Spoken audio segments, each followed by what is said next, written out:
Our first reading today is from the book of Tobit, chapters 1 and 2.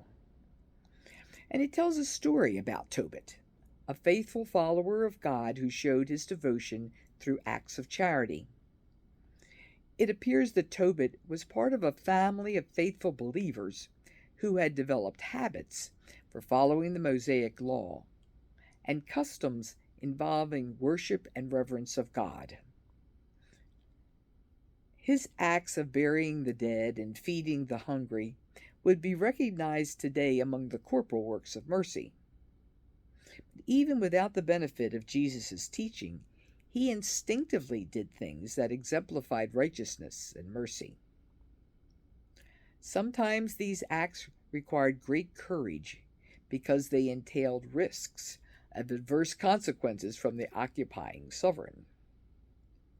Moreover, it appears that Tobit was not merely carried along by the crowd in doing these good works. Sometimes he may have been alone. His neighbors apparently thought he was foolish for taking such risks, even mocking him for his good works. What causes such deep devotion?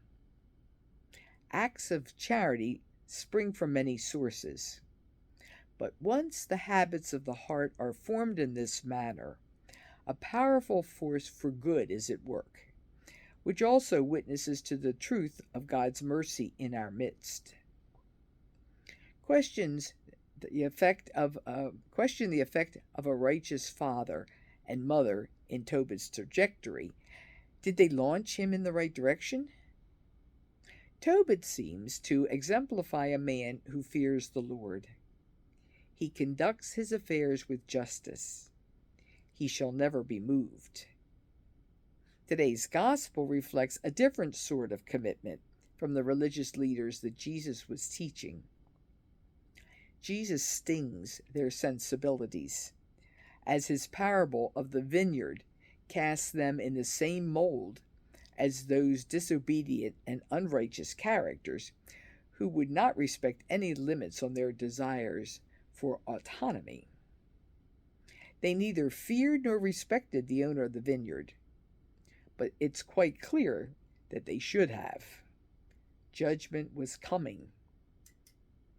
Before we pile on too quickly, we should recall that sometimes we resemble these folks when we decide to follow our own autonomous paths that lead to sin and alienation. Jesus' teachings are not always about the other fellow, after all.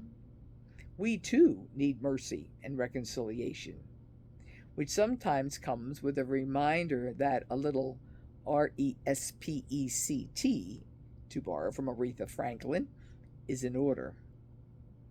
But of course, sometimes we simply respect the wrong things.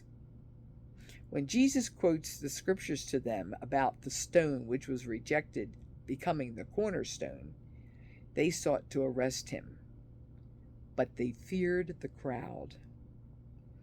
This is quite a contrast from the righteous man Tobit, isn't it?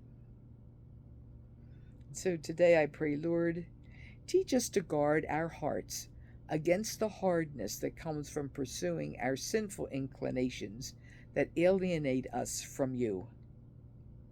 Help us build habits of loving and serving you in all things, and to transmit those habits to the next generation. Let us honor you by passing along the charity and mercy that we have received from others, that we may be moved by love and respect for you, and not by fear of man. Thanks be to God.